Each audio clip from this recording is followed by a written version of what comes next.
Redimidos presenta Escuela del Nuevo Pacto. Sean todos ustedes bienvenidos a estudiar el Nuevo Pacto, versículo por versículo. Quédate con nosotros porque recibirás revelación abundante sin precedentes. Queda con ustedes el apóstol Jonathan Meza. ¿Qué tal, amigas y amigos, hermanas y hermanos? Les saluda su servidor, el apóstol Jonathan Meza, transmitiendo en vivo desde la capital de Sonora, desde Hermosillo, Sonora, México, para todos ustedes. Esta es la Escuela del Nuevo Pacto. Sean todos ustedes bienvenidos a Iglesia por Internet. Estamos estudiando el Nuevo Pacto versículo por versículo. Y hoy nos toca estudiar Romanos capítulo 2, versículo 9. Así que te pido que oremos para pedir revelación al Padre en el nombre de Jesús. Padre, estamos listos para oír y entender tu bendita palabra. Te pedimos con todo nuestro corazón espíritu de sabiduría y revelación en el conocimiento de tu palabra. Padre, que sean alumbrados los ojos de nuestro entendimiento. Lo recibimos por la fe. Mi Madre Espíritu Santo, revélanos Romanos 2:9, que podamos entender cosas que no habíamos entendido antes, en el nombre de Jesús. Y todos dicen amén.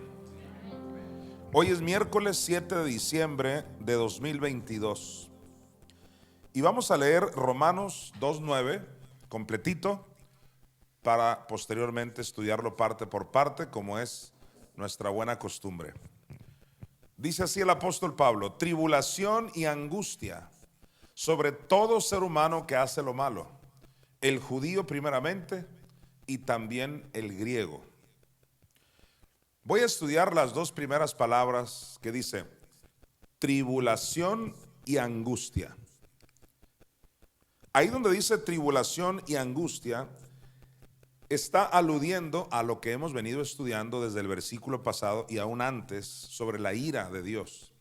La ira de Dios no es otra cosa que lo que Jesús le llamó la gran tribulación, que es un periodo terrible que durará 3 años y medio para ser exactos, donde Satanás, la bestia y el falso profeta estarán en su apogeo con sus planes terribles contra la humanidad de destrucción, cual nunca lo ha habido ni lo habrá. Es un periodo que no se le desea a nadie, pero que lamentablemente muchos pasarán por ahí por cuanto no han rendido sus vidas a Jesucristo. Entonces Pablo dice tribulación y angustia. Vamos al versículo anterior, que es Romanos 2:8, que es el que estudiamos el miércoles pasado, para que veas que esto está hablando contextualmente de la ira de Dios. Dice Romanos 2:8, pero ira y enojo a los que son contenciosos y no obedecen a la verdad, sino que obedecen a la injusticia. Esto vimos el miércoles pasado. Dice, pero ira y enojo.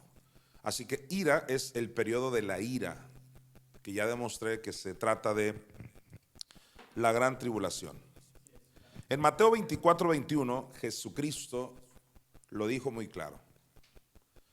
Porque habrá entonces gran tribulación, cual no la ha habido desde el principio del mundo hasta ahora, ni la habrá. Jesucristo no dijo que eso era tribulación, le llamó gran tribulación. Ahora, cuando Pablo en Romanos 2:9 dice tribulación y angustia, aunque no le llamó gran tribulación, podemos entender que se refería a la gran tribulación porque el versículo anterior, o sea, Romanos 2:8, venía hablando de la ira. Y la ira, en todo el contexto bíblico, es una alusión a la gran tribulación. Quiero que notes que Jesús dijo que esta es una gran tribulación cual nunca la ha habido ni la habrá.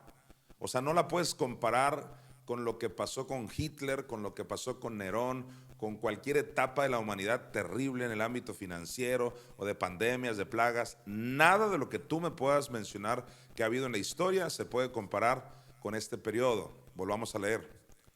Porque habrá entonces gran tribulación, cual no la ha habido desde el principio del mundo hasta ahora, ni la habrá. En Jeremías 37 se alude a Jacob. Y Jacob es una alusión a Israel, es decir, al pueblo judío. Dice aquí: ah, cuán grande es aquel día, tanto que no hay otro semejante a él. Quiero que notes el común denominador: no hay otro semejante a él. Y si nos vamos a Daniel 12, no vamos a ir en esta ocasión, pero dice lo mismo, que es un día peculiar, una etapa de tribulación que nunca ha habido. Dice aquí: ah, cuán grande es aquel día, tanto que no hay otro semejante a él, tiempo de angustia. Todos digan angustia. ¿Qué dijo Pablo en Romanos 2:9? Tribulación y angustia. Pero no es cualquier angustia, no es cuando alguien está en el hospital sufriendo, lo cual es totalmente respetable. Esa gente da compasión, hay que amarlos, hay que orar por ellos, pero eso no se compara. Esa angustia no se compara con lo que va a pasar en la gran tribulación. Esa angustia cual nunca ha habido ni lo habrá. Ah, cuán grande es aquel día, tanto que no hay otro semejante a él, tiempo de angustia para Jacob, pero de ella será librado. Tiempo para Jacob, o sea, para los judíos, para Israel, pero de ella será librado. Sí, porque los israelitas van a entender hasta que ya estén en la gran tribulación y se van a dar cuenta que ellos crucificaron a nuestro Mesías, a Jesucristo, nuestro Salvador, y se van a dar cuenta que el anticristo los engañó queriendo sustituir al verdadero Mesías. Por eso serán librados, pero serán librados una vez que les corten la cabeza. Como ya te he enseñado, el anticristo va a decapitar a todos los que no lo adoren, a todos los que no se dejan marcar por él. En el Salmo 21:9 se describe a este tiempo de ira o gran tribulación como un verdadero infierno. Como yo siempre te lo he dicho, para mí, en cuanto a mi análisis bíblico, la gran tribulación equivale al infierno mismo, pero manifiesto en la tierra. Así como lo que Dios planeó en el Padre Nuestro y dijo: que venga tu reino. O sea, el plan de Dios es que se haga la voluntad de Él, así como se hace en el cielo, que se haga en la tierra. Pues el diablo igual, así como sufre en el infierno, él quiere que sufran aquí en la tierra. Y eso es.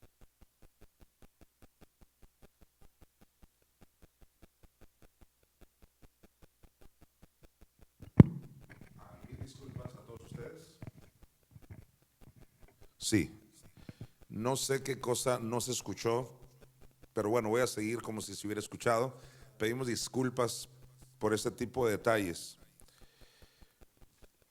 Entonces, ¿en qué iba yo? Salmo 21:9 dice, bueno, no, todavía no lo voy a leer. Les estaba diciendo que la gran tribulación es la manifestación del infierno mismo en la tierra.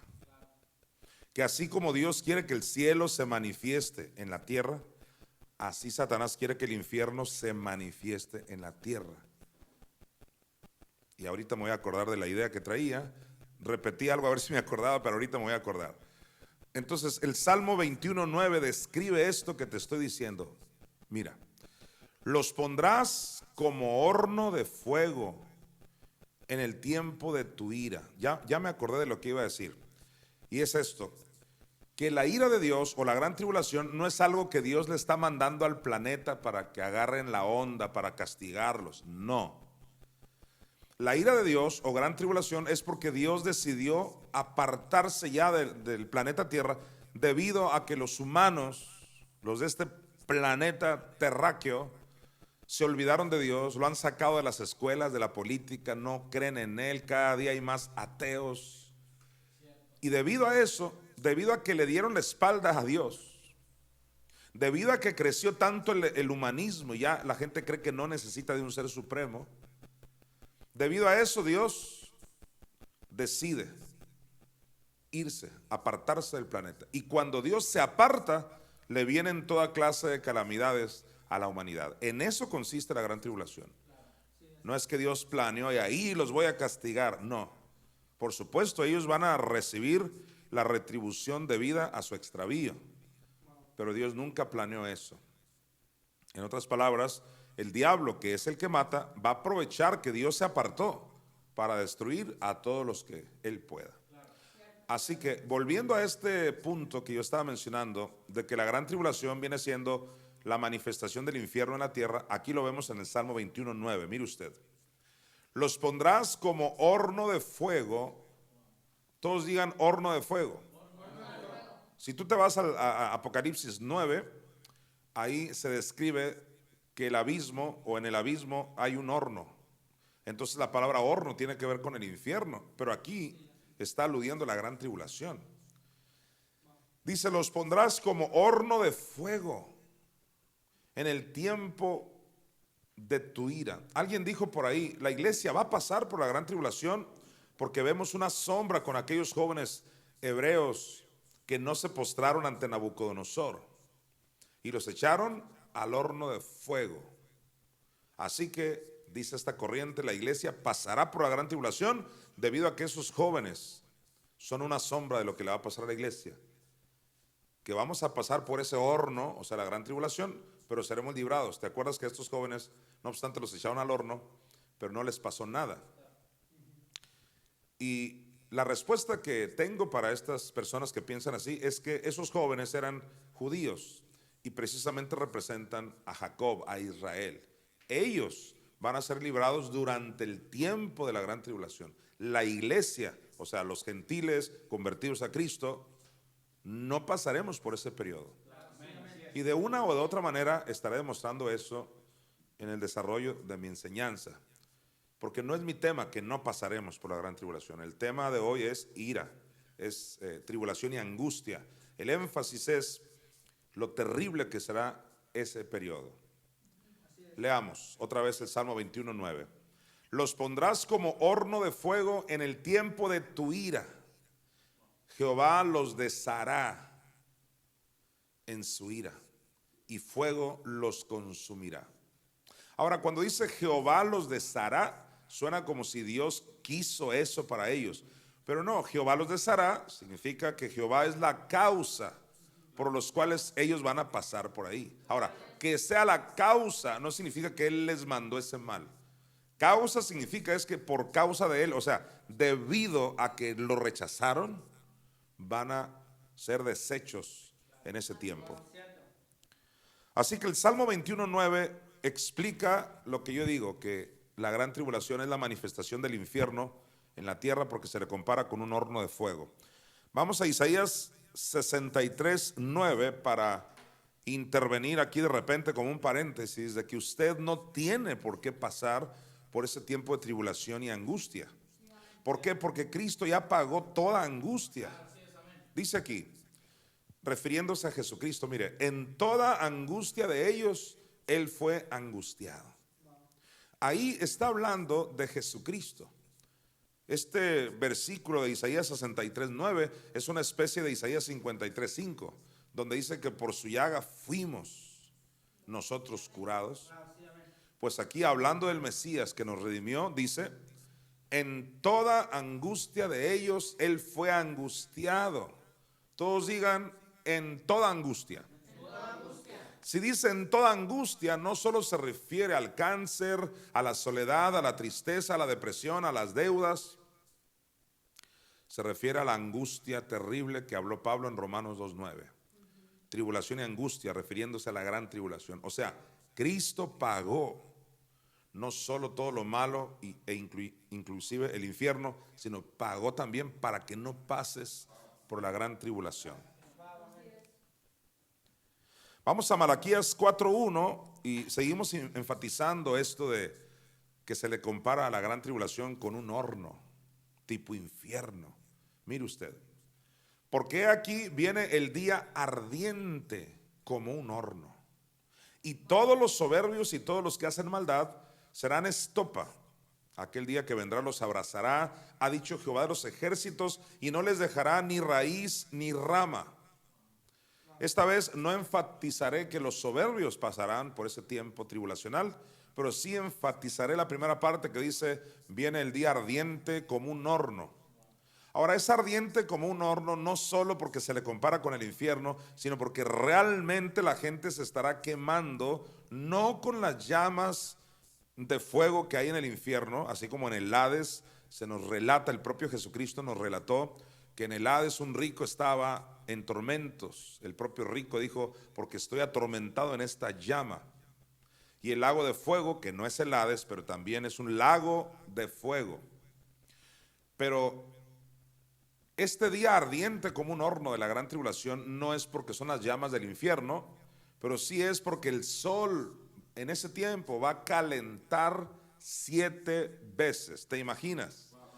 Una de las partes donde más calienta el sol es aquí en Hermosillo, Sonora.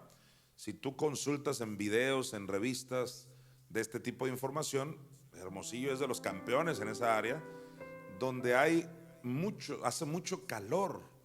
O sea, es impresionante, a más de 50 grados sube el calor. Imagínate eso 7 veces más. Veamos cómo dice la Biblia acerca de eso en Isaías 30, 26. Por favor. Isaías 30, 26 dice: y la luz de la luna será como la luz del sol, y la luz del sol 7 veces mayor, como la luz de 7 días, el día que vendare Jehová la herida de su pueblo y curare la llaga que él causó. Ahí está combinando dos ideas: el día que vendare Jehová la herida de su pueblo, porque efectivamente los israelitas serán librados en cierto momento de la gran tribulación, cuando ellos abran los ojos y cuando el anticristo se les manifieste. Pero no hablaré de ese punto en particular de que ellos serán librados, sino mi énfasis es específico, que la luz del sol calentará 7 veces más. Eso sucederá entre varias cosas terribles en el tiempo de la gran tribulación, porque gente de pronto se puede preguntar: ¿y qué tan difícil podrá ser ese tiempo? Total, me quedo y luego me libro. Hoy decidí mostrarte algunas de las cosas más difíciles que sucederán en ese tiempo, para que te decidas ya a servir a Jesucristo. No es solo decir yo creo en Él. Gente que dice yo creo en Él son como los demonios. Los demonios también creen, dice la Biblia, y hasta tiemblan, pero de nada les ha servido. Así dijo Santiago: los demonios también creen y tiemblan. Así que no se trata de decir yo creo en Él. Si crees en Él y ni te congregas, no perdonas, no eres generoso, no te compras una Biblia, no hablas en lenguas, no oras, etcétera. Y si no eres tú, sonríe, como yo siempre le digo a la iglesia. Así que no se trata solo de decir yo creo en Él, sino de vivir para Él. Jesucristo dijo: no todo el que me dice Señor, Señor entrará en el reino de los cielos. Por lo tanto, necesitamos entregarle nuestras vidas al Señor Jesús. El sol va a calentar 7 veces. En Apocalipsis 16, del 8 al 9, esto se sigue confirmando. Dice que el cuarto ángel derramó su copa. Quiero que te detengas ahí. Tenemos ahí un ángel que está derramando una copa. ¿Por qué está derramando una copa? ¿Qué simboliza eso? ¿Sabes qué simboliza eso? Desde mi punto de vista, simboliza que todo el que menospreció la copa de Cristo. ¿Y cuál es la copa de Cristo? La del Salmo 116, donde el propio Cristo dijo: beberé la copa de la salvación. Y el contexto del Salmo 116, versículos del 3 al 4, está hablando de su descenso a los infiernos, a sufrir por nosotros. Entonces, debido a que la gente no quiso oír de esa copa, o sea, el sacrificio completo de Cristo, entonces ahora los ángeles de Dios, que son una especie de robots, aunque no propiamente, pero sí están ellos programados para ejecutar los juicios de Dios, aparecen en Apocalipsis de la manera en que están haciendo que una copa se derrame. Eso tiene un significado: que los que rechazaron la copa del sacrificio de Cristo tendrán que beber de esa misma copa. Es decir, eso representa un autojuicio que les va a venir. Dice aquí: el cuarto ángel derramó su copa sobre el sol. ¿Sobre qué? Sobre el sol. Entonces al sol le va a pasar algo y va a empezar a dañar a los que viven en la tierra. Dice que el cuarto ángel derramó su copa sobre el sol, al cual fue dado, mira, al sol le fue dado quemar a los hombres con fuego. Dígame si eso no concuerda con Isaías 30:26, que el sol calentará 7 veces más. Le fue dado al sol que queme a los seres humanos con fuego. Eso va a pasar en la gran tribulación. Luego en el versículo 9 dice: y los hombres se quemaron con el gran calor y blasfemaron el nombre de Dios, que tiene poder sobre estas plagas. Ahí donde dice que tiene poder sobre estas plagas, no significa que es Dios complaciéndose en que le vengan esas plagas. De hecho, Dios no quería que eso pasara, sino tiene poder sobre esas plagas. Significa que Dios tiene el poder para poder quitar esas plagas, pero no lo hace debido, y ni lo va a hacer en ese tiempo, debido a que está respetando el libre albedrío de la gente. Como dijo el gran maestro de fe Kenneth Copeland, Dios te dejará morir si así tú lo deseas. O sea, Dios no te va a obligar a vivir. Y por eso son muchos años los que han pasado donde hay muchos predicadores, incluyéndome a mí, diciendo: este es el día, este es el día, es ahora. No existe tal cosa como un purgatorio, una segunda, una tercera oportunidad, un limbo para los niños y el montón de inventos. No, hoy es el día de salvación, para que usted reciba a Cristo. Hay un cielo, hay un infierno, hay un Dios, hay un diablo. Y este es el día de atender al único que te puede librar, que se llama Jesucristo. Confiésalo, recíbelo, pero también vive para Él. Dice aquí: y los hombres se quemaron con el gran calor y blasfemaron el nombre de Dios, que tiene poder sobre estas plagas, y no se arrepintieron para darle gloria. En repetidas ocasiones en Apocalipsis se menciona esa parte de y no se arrepintieron. Es decir, si no se arrepintieron en este tiempo, y tampoco se van a arrepentir en aquel tiempo donde estén peor las cosas, ahí se ve la condición del corazón del hombre. Que aunque estarán viendo lo terrible que es que se están quemando en esos niveles, aún así no se arrepentirán. Lo dice Apocalipsis 16:9. Son una especie de faraón que cuando le venían todas las plagas en Egipto, como que se calmaba ratitos, pero luego se volvía a endurecer. Así es el corazón de la gente. Por más que vean tantas catástrofes, muchos de ellos no se arrepentirán, porque tienen un corazón duro, y finalmente serán lanzados para ser quemados eternalmente en el lago que arde con fuego y azufre. Así lo dice Apocalipsis. Vamos a Apocalipsis capítulo 9, versículo 6. Dice: y en aquellos días los hombres buscarán la muerte, pero no la hallarán, y ansiarán morir, pero la muerte huirá de ellos. No sé si te habías puesto a pensar que una buena salida, en caso de que alguien se quedara en la gran tribulación, dice alguien: pues si yo me quedo, total me suicido para no sufrir eso. Bueno, si te suicidas, irás a un lugar peor que se llama infierno.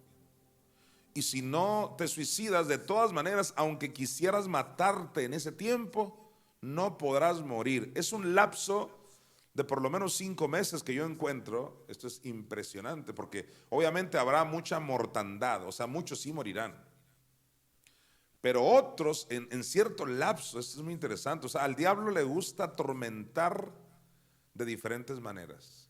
Muchos buscarán la muerte y no podrán morir. Si aquella señora se trató de colgar y lo único que hizo fue sufrir más. El otro se tiró de un edificio y cayó, se destrozó y quedó vivo y no morirá, porque la muerte huirá de ellos por tal de que sufran más. Volvamos a leerlo. Y en aquellos días los hombres buscarán la muerte, pero no la hallarán, y ansiarán morir, pero la muerte huirá de ellos.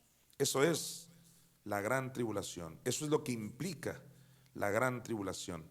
En Ezequiel 4:17 les hablaré de otro aspecto terrible que vendrá muy pronto en ese tiempo tribulacional, y es la escasez de agua, la escasez de alimentos. No como ahora que de repente, no, que en Monterrey no hay agua, o que en Hermosillo hay muy poca agua. Nada se compara a lo que se avecina. Dice aquí, para que al faltarles el pan y el agua, ¿qué les va a faltar? El pan y el agua. Ahora, el pan representa el alimento. Les va a faltar el pan y el agua. Nada más y nada menos que el pan y el agua. O sea, eso es para morirse. Dice, para que al faltarles el pan y el agua, se miren unos a otros con espanto y se consuman en su maldad. Se van a voltear a ver unos a otros diciendo, ahora sí, llegó el día que tanto decía, qué loco de Jonathan Mesa. Ese que lo veíamos en la televisión y nos burlábamos de él. Y no solo de mí, sino del montón de predicadores que ya han hablado sobre estos temas. Ese día se van a voltear los unos a los otros y van a decir, llegó el tiempo, ni modo, no hay retroceso, no habrá pan ni agua. Esto es realmente terrible. Y esto se confirma en Amós 8:9 y luego nos vamos a ir al 13. Dice Amós 8:9, acontecerá en aquel día. ¿Y qué dijimos que era la frase aquel día? Pues el día de la ira, gran tribulación y otros nombres. Dice aquí, acontecerá en aquel día, dice Jehová el Señor, que haré que se ponga el sol. ¿A qué horas? Que se ponga el sol a mediodía, y cubriré de tinieblas la tierra en el día claro. ¿Te imaginas? A mediodía, o sea, a las 12 de mediodía, se va a poner todo oscuro. Esa es una de las señales de la gran tribulación. El sol se oscurecerá. Todo eso va a suceder en el tiempo de la gran tribulación. Ahora, ¿por qué te mencioné eso de que el sol se oscurecerá? Solo para contextualizarte que está hablando de la gran tribulación. Pero mi punto es la escasez de agua y de alimentos. Ahora vete al 13, mira. Ahora que sabes que viene hablando de la gran tribulación, mira el 13. En aquel tiempo, las doncellas, o sea, las jóvenes, las jovencitas, las doncellas hermosas y los jóvenes desmayarán de sed. Me llama la atención que hasta dice las doncellas hermosas. Es una forma irónica de decir, ¿de qué les sirvió eso? Hubiera puesto las doncellas. No, pero el Espíritu Santo, mi madre, clarito. Las doncellas hermosas, esas que solo se preocupan por su aspecto físico, nunca se congregan, no aman a Dios. Usted bien sabe que Jonathan Mesa no predica un evangelio donde le decimos a la mujer que no se arregle, ni a los varones. Pero cuando ese es tu énfasis y no te importa Dios, solo te importa el gimnasio, tu cara bonita, y que el no comer esto, y que el quedar bien, y tus fotografías, y de eso viven miles y miles y miles de jóvenes hoy, pero no les interesa a Dios. Pues esto es lo que se avecina para estas hermosas. Mira, en aquel tiempo las doncellas hermosas y los jóvenes desmayarán de sed. No dice tendrán sed, desmayarán de sed. ¿Qué es eso? Escasez de agua. Si de por sí ya en nuestros tiempos se ve la amenaza a nivel mundial de que se está acabando el agua buena, no obstante, tenemos mucha agua en los mares, pero no hay muchas maneras de hacer esa agua buena, porque es agua salada, y ya sé que algunos dicen que sí se puede beber y eso es polémico, pero todavía es hora que no veo a miles de personas yendo al mar a tomar agua. Así que la lógica más pobre dice que no es muy potable que digamos. Así que, y menos cuando en el tiempo de la gran tribulación va a caer una piedra gigante y va a hacer que los peces se mueran, el agua se convertirá en sangre. Entonces nadie va a poder beber de esas aguas contaminadas. El problema se va a poner serio en la humanidad. Así que habrá escasez de agua en el planeta. Vamos por favor a Jeremías 19:9, si son tan amables. Dice el profeta, y les haré comer la carne de sus hijos. A ver, ¿por qué les va a hacer comer la carne de sus hijos? Porque como no va a haber pan, no va a haber agua, no va a haber nada. Y esto ya está comprobado. Hay una película que se llama, no recuerdo el nombre, pero, sí, Los sobrevivientes de los Andes. Es una película viejita y estoy seguro que no es la única, pero es de las más antiguas, donde sucedió pues que este avión se cayó en los Andes, esas montañas famosas de por allá de, no sé si Chile o Argentina, y entonces pasaron demasiados días ahí, no tenían nada que comer, y de manera increíble, impresionante, pues empezaron a mirar con ojitos de, pues te voy a comer, como si fueran caníbales, lo que nunca imaginaron. Se empezaron a comer los cadáveres que ya había ahí, de otros que sí se habían muerto en el avión, porque se había caído, y ni modo, con todo el asco del mundo, pero era más el hambre. O sea, esto ya la historia lo ha demostrado. En la gran tribulación, debido a que, para empezar, los precios van a subir de una manera que nadie podrá comprar. Luego la economía se va a ir tan abajo que ya no es cuestión de precios, sino que de plano no va a haber literalmente ni agua ni pan. Llegará el punto donde el ser humano perderá toda vergüenza, toda educación, o como le quieras llamar, todo escrúpulo, y se empezarán a comer los unos con los otros. En Jeremías se profetizó, esto va a pasar ¿cuándo? En la gran tribulación. Dice, y les haré comer la carne de sus hijos y la carne de sus hijas, y cada uno comerá la carne de su amigo, en el asedio y en el apuro con que los estrecharán sus enemigos y los que buscan sus vidas. Un versículo contundente de esto que estoy hablando. ¿Sabes? Eso ya se anunciaba desde Deuteronomio 28, del 56 al 57. Ahí en Deuteronomio habla de las más de 50 maldiciones que le iban a venir a los israelitas, pero que es paralelo con Jeremías, el que acabamos de leer, Jeremías 19:9. Por lo tanto, ya desde el tiempo de Deuteronomio se anunciaba este periodo terrible que se avecina a nivel mundial. Dice, y la tierna y la delicada entre vosotros, que nunca la planta de su pie intentaría sentar sobre la tierra. O sea, una mujer, es lo que te decía, que nunca había perdido sus escrúpulos, su educación. ¿Cuándo ibas a imaginar? Solo ponte a pensar en una persona que jamás se comería a otra. Digo, por lo menos hay gente que tú dices, este sí se lo comería porque es tremendo. Pero hay gente que no, y por eso aquí dice la tierna, la delicada, la que nunca imaginaste que pudiera hacer eso. Dice, la tierna y la delicada entre vosotros, que nunca la planta de su pie intentaría sentar sobre la tierra, de pura delicadeza y ternura. Pues esa, que nunca lo haría, mira, mirará con malos ojos al marido de su seno, a su hijo, a su hija. ¿A quién va a mirar con malos ojos? A su marido, a su hijo o a su hija. Ya no es una mirada de amor, mi amor, no, es una mirada de tengo hambre y te voy a comer. Esto es impresionante. Versículo siguiente. Al recién nacido que sale de entre sus pies. Un niño recién nacido. Otros comentaristas hablan como que es la placenta o el feto, tipo aborto, pero la Biblia no lo dice así, dice al recién nacido. Si normalmente a un recién nacido lo que queremos es besarlo, acariciarlo porque acaba de nacer, ellos dicen no, alimento, alimento porque no hay en el planeta. Dice al recién nacido que sale de entre sus pies, y a sus hijos que diere a luz, pues los comerá ocultamente. ¿Los comerá qué? Ocultamente. Y eso tiene dos explicaciones. Ocultamente porque da vergüenza saber que te comiste a tu propio hijo por hambre. Pero también ocultamente es para que no te lo vayan a ganar. Como cuando alguien esconde una maruchan, un plátano, porque no se lo coman en la cocina. Así escondes a tu hijo para que tú tengas que... Impresionante. Wow. Dice, pues los comerá ocultamente por... ¿Cuál es la causa? Por la carencia de todo. A ver, diga, por la carencia de todo. Por eso conviene entregarle nuestras vidas a Cristo Jesús desde ya.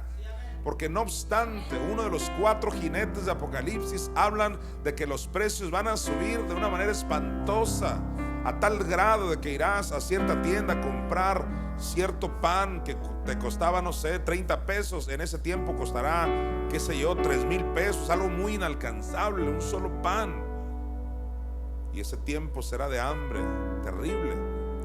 Pero dice claramente ahí en Apocalipsis: pero no toquéis, no dañéis ni el vino ni el aceite. Todo el que esté en el vino y en el aceite de Dios, o sea, la unción y el mover del Espíritu Santo, la investidura correcta, la revelación correcta, no serán tocados en ese tiempo. Conviene entregarle nuestra vida a Cristo, que Él está aquí presente para que alguien lo reconozca como su Señor y vivir bajo los principios que Él estableció en su palabra. Dice que al recién nacido que sale de entre sus pies y a sus hijos que diere a luz, pues los comerá ocultamente. ¿Por qué? Por la carencia de todo, en el asedio y en el apuro con que tu enemigo te oprimirá en tus ciudades. Ahí donde dice tu enemigo que te oprimirá, ¿qué se te viene a la mente? Hechos 10:38. ¿Quién es el que oprime? Satanás. ¿Qué dice Hechos 10:38? Cómo Dios ungió con el Espíritu Santo y con poder a Jesús de Nazaret, y cómo éste anduvo haciendo bienes y sanando a todos los oprimidos por el diablo. ¿Oprimidos por quién? Por el diablo. El que oprime no es Dios, es el diablo. Y aquí en Deuteronomio 28:57, en la parte final, dice: y en el apuro con que tu enemigo te oprimirá en tus ciudades. Así que va a ser Satanás a todo lo que da en el tiempo de la gran tribulación, oprimiendo a la gente para matarlos. Él vino, recuerda, dice Juan 10:10, Jesús lo dijo, Él vino a hurtar, matar y destruir. Pero Jesús dijo: yo he venido para que tengan vida y para que la tengan en abundancia. No hay razón para pasar por la gran tribulación. Cree en el Señor Jesucristo y serás salvo tú y toda tu casa. ¿Salvo de qué? Salvo de la enfermedad, salvo de la pobreza, salvo de toda maldición, salvo del infierno, pero también salvo de la gran tribulación. Así que habrá escasez de agua en el planeta, escasez de pan, y por eso la gente terminará comiéndose unos a otros por la opresión del diablo. Ahora, en Apocalipsis 16, del 3 al 6, te voy a mostrar lo que hace unos minutos te dije, de que una de las razones por las cuales el agua va a escasear es porque aunque haya agua, estará contaminada. Dice aquí: el segundo ángel derramó su copa sobre el mar. ¿Te fijas? Siempre es porque se derrama una copa. El propio Dios en su palabra dice: dadle a ella, refiriéndose a la iniquidad, de la misma copa con que ella les hizo lo malo, ustedes denle el doble a ella. Como dice un dicho mexicano, denle agua de su propio chocolate. Así como ella y el diablo nos atormentaron, viene un día de juicio para el diablo, para la bestia, para el falso profeta, pero también para todos los que rechazaron a Cristo. Por eso ves a un ángel derramando la copa. Claro, la copa que ellos rechazaron se les va a convertir en autojuicio. Y dice aquí: el segundo ángel derramó su copa sobre el mar. Algo, atención, que algo le va a pasar al mar. Y dice: y o sea, el mar, se convirtió. ¿En qué se convirtió el mar? En sangre como de muerto. Y murió todo ser vivo que había en el mar. ¿Quién vio eso? ¿Qué murió? Todo ser vivo que había en el mar. Así que ya ni posibilidad de usar el agua del mar para beber, porque hay más agua en este planeta Tierra. Como dijo un gran comentarista, este es el planeta agua, no planeta Tierra, porque hay más agua. Son 3/4 partes de agua y el resto es tierra. Pero ¿de qué sirven esas 3/4 partes de agua en el planeta contaminadas? Dice aquí la Biblia que se va a derramar una copa sobre el mar, se va a convertir en sangre como de muerto.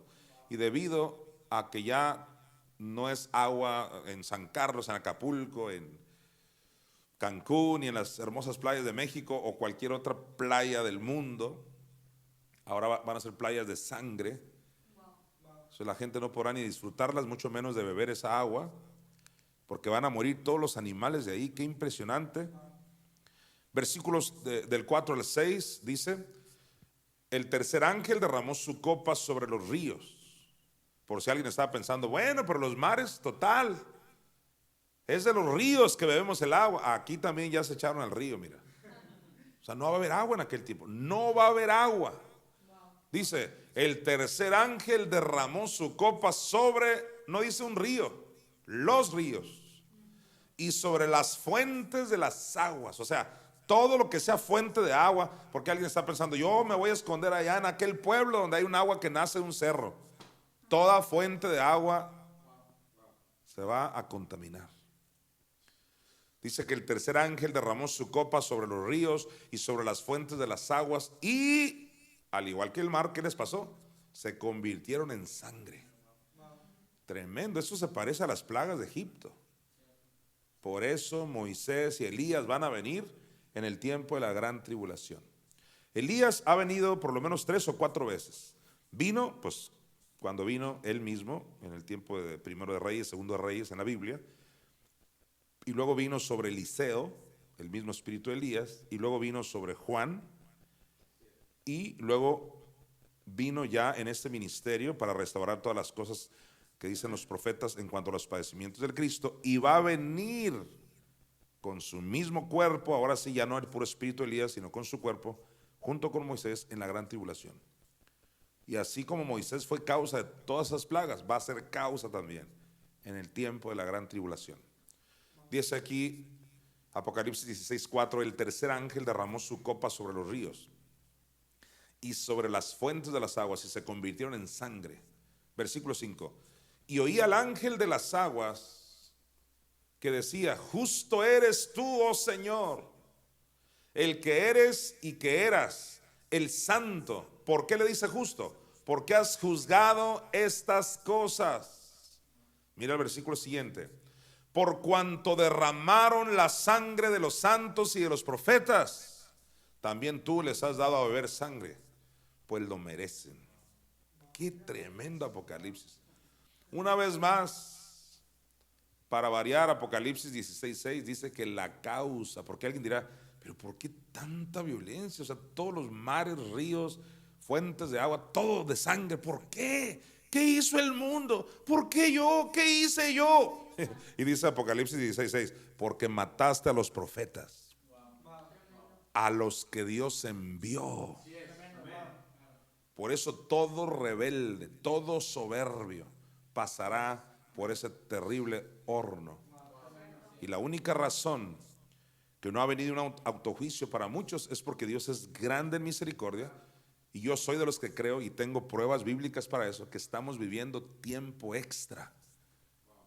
Esto es como el mundial de fútbol, cuando dices tú, ya no puede ser, ya no hay oportunidad de otro gol, y de repente aparecen ahí 7 minutos extras. ¿Cómo lo valoramos, no? Pues así ya estamos en tiempo extra. Yo soy de los que creo eso, porque Dios es un Dios de misericordia. Me llama la atención lo que dice, mira. Por cuanto derramaron la sangre de los santos y de los profetas, también tú les has dado a beber, ¿qué? Sangre, pues lo merecen. Entonces, ¿van a beber qué? Sangre. ¿Qué quiere decir eso? Que van a ir a los ríos, a las fuentes aquellas, al pozo aquel de mi tío, en el rancho aquel no sé qué, al mar, y no les va a quedar otra más que beber sangre. Va a ser una mortandad terrible. De acuerdo al profeta Zacarías, corríjanme ese tipo de cosas, de acuerdo al profeta Zacarías, va a quedar viva únicamente 1/3 parte del planeta, o sea, de los sobrevivientes, 1/3 parte de los habitantes de todo el planeta. Esto es tremendo. Entonces, nadie quiere pasar por la gran tribulación. Aunque, para serte honesto, cuando yo veo la actitud de la gente, digo, ¿quieren pasar? Yo creo. Quieren, porque uno está anunciando aquí y no se congregan, no alaban, no adoran. Quieren pasar entonces. Por eso dice mi Madre Espíritu Santo en Proverbios 8, todos los que me aborrecen, me rechazan, aman la muerte. Ahora, debo informarte que científicamente hay piedras de 300 kilómetros en el espacio. Piedras. Se cree que hay unas 100,000 piedras entre Marte y Júpiter y no sé cómo estarán ahora las investigaciones ya, porque esto, la NASA y ellos tienen cada vez más descubrimientos más claros de esto. ¿Te imaginas una piedra de 300 kilómetros? O sea, no es una piedra así. Para nosotros una piedra grande sería algo así, o no sé. No, 300 kilómetros. Puedes construir un montón de casas ahí. Esa es una sola piedra. Pues también se cree, ya es bien sabido, que amenazan con caer al planeta Tierra. En el año 1994 se creía que iba a caer una y finalmente no cayó. Y la gente dice, pues no, nunca va a caer. Siempre dicen lo mismo. ¿Y sabes qué es lo que pasa? Que Dios extiende su misericordia. Y apenas iba a rozar ya con el planeta y nos libramos, no pasó nada. Porque no es una, 100,000 piedritas de esas. Pues en el tiempo de la gran tribulación, alguien diga aleluya, las potencias del universo serán estremecidas a tal grado que ahí sí nadie podrá impedir, porque ya Dios no estará aquí, nadie que detenga ese tipo de desórdenes. Así que una piedra de 300 kilómetros, wow, en el espacio. Vamos a Apocalipsis 8, del 8 al 9. Fíjate bien esto. El segundo ángel tocó la trompeta y dice que como una gran montaña, así lo vio Juan en su visión, esa gran montaña es una piedra, como una gran montaña ardiendo en fuego, porque viene del espacio pues, como una gran montaña ardiendo en fuego, fue precipitada, ¿dónde? En el mar. Qué bueno que no cayó en tu colonia ahí. Bíblicamente va a caer en el mar. Fue precipitada en el mar, dice, y la tercera parte del mar se convirtió en sangre. Versículo 9. Y murió la tercera parte de los seres vivientes que estaban en el mar, y la tercera parte de las naves fue destruida. Naves, barcos que van a andar por ahí, la tercera parte va a ser destruida. Esto va a ser un caos total por donde lo quieras ver. Y está hablando solo de una, pero hay miles de ese tipo de piedras y de diferentes tamaños. Ahora, debo decirte que de acuerdo a la ciencia se dice, o sea, debido a que en este 2004 que te mencioné no sucedió eso, de que la piedra esa pegó en el planeta Tierra, pero se dice los cálculos, ¿no? Que para el 2030 aproximadamente sí va a suceder eso. No, esto no lo dice la Biblia, lo dice la ciencia. La ciencia dice que esas piedras ya para el 2030 muy probablemente muchas de esas piedras ya tocarán tierra. ¿Qué significa eso? Estamos a las puertas de lo que la Biblia le llama la gran tribulación. Ahora, vamos a Lucas 21. Del 25 al 28, Jesús nos habló de la actitud de la gente, la actitud que va a tener en estos últimos tiempos, por todo lo que va a pasar en el mar, en el cielo, en la luna, en el sol, que ya está pasando. Entonces dice Jesús, habrá señales en el sol, en la luna y en las estrellas. Y en la tierra, ¿qué va a haber? Angustia. Todos digan otra vez, angustia. ¿Y qué dice Pablo en Romanos 2:9? Tribulación y angustia. Pero es una angustia cual nunca la ha habido ni la habrá. Tú no quieres estar ahí. ¿Qué haces sin diezmar y ofrendar? ¿Qué haces sin honrar a tus padres? No todo el que me dice Señor, Señor. Hay que vivir para Él. Hay que esforzarse. Entonces habrá señales en el sol, en la luna y en las estrellas. Y en la tierra, que habrá angustia de las gentes confundidas a causa del bramido del mar y de las olas. Por un lado, ese bramido del mar significa todos esos sonidos que hemos oído últimamente en los últimos años, que en Rusia, que en Japón, que en México, que en Venezuela, en casi todas las partes del mundo se ha escuchado este sonido como un shofar gigante, como si alguien tocara un shofar pero enorme. Y la ciencia dice eso viene del mar, otros dicen no, viene del cielo, están confundidos. Pero no solo se refiere a eso Lucas 21-25, sino que también la gente va a estar confundida a causa del bramido del mar por maremotos que se avecinan y también por ese tipo de rocas que mencionó Apocalipsis que cayeron en el mar. Dice aquí, confundidas a causa del bramido del mar y de las olas. Versículo siguiente, desfalleciendo. ¿Por qué se iban a desmayar? Por falta de agua. Ya lo leímos eso, pero aquí dice, desfalleciendo los hombres por el temor y la expectación de las cosas que sobrevendrán en la tierra, porque las potencias de los cielos serán conmovidas. Hace algunos años yo tuve un sueño donde todo se movía, las estrellas, todo. Fue impresionante. Todo se movía de una manera como si fuera un temblor, pero del universo. En el temblor de la tierra pues se mueve la cama, se mueve el abanico, pero aquí se movían las estrellas, todo. Eso es lo que dice la Biblia, mira, en la parte final aquí. Porque las potencias de los cielos serán conmovidas.